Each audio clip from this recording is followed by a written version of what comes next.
Just pause while you gain your composure.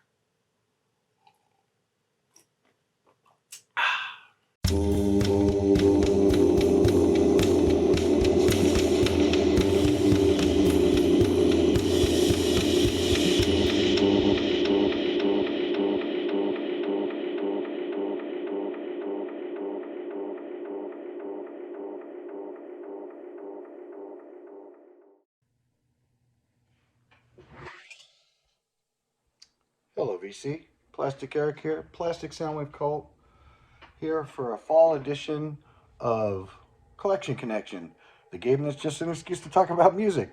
It's a game that I play with my brother Bryce. His channel is Good Show Ponsonby.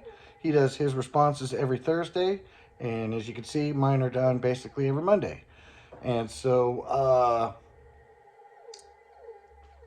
I think I'll have up in the corner here my brother's last episode, which he talked about the band MGMT, Oracular Spectacular, I believe is the name of the album. Interesting album. It's one of those ones where it's like a meh. It's okay.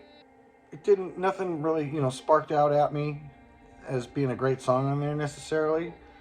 I might be a little bit biased, and I'll be honest, because I didn't know that I knew an MGMT song until I got to the song Kids. Like the first song on there sounded familiar maybe, and I think it was a single, but it was like, okay, yeah, I think I remember that one, but I'm not sure. But it sounded familiar.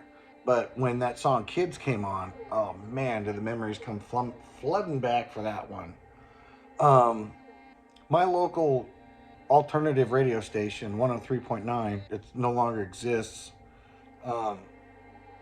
It's a pop channel now or something like that. So I stopped listening to it. But that song Kids probably came on like 4 out of 5 days during the school week in the morning. It might be just finishing out when you started the car to leave, or it would come on as you're dropping them off. But it was almost guaranteed for like 6 months that fucking song would come on. So I might be a little bit biased on, like, as soon as I heard that one, it was just like, oh, it's that one. But, nothing against it at all. But when I was doing my research on that band, I noticed that to promote this album, they went to San Diego street scene. And at one point in time, I lived down in San Diego, and I went to a street scene down there in 1994. But obviously, that was way before MGMT. But it was about the right time for this album from Cracker. Saw Cracker at San Diego street scene. Didn't know that they were going to be there. I was just going to go to San Diego street scene.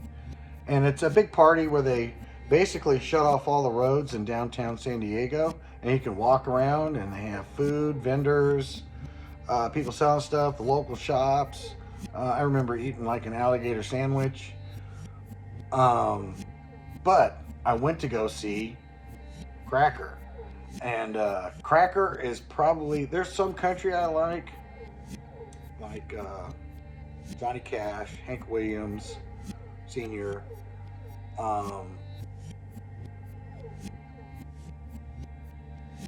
some Tammy Wynette stuff, some the coal miner's daughter lady, I can't think of her name right now, Loretta Lynn. All that country's okay. I like it. I really like Johnny Cash. I do like Johnny Cash. But the country that I really like is Cracker. Cracker, for me, is the best country out there. Because they do rock out sometimes, so it sounds more like rock. But for the most part, most of their songs are country songs on this album. I can't think of another one on here. Maybe Movie Star isn't that... it's been a little bit since I listened to this now.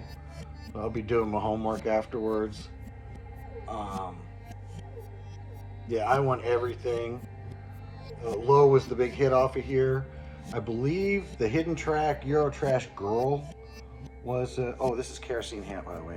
I have that covered. I didn't say what it was, even though I know it came down here. I'll even do it again, just to show good faith. Um, but the song on here, "You're Euro Trash Girl," is one of my favorites. It's such a sad story about a guy, basically trying to, I guess, backpack around Europe.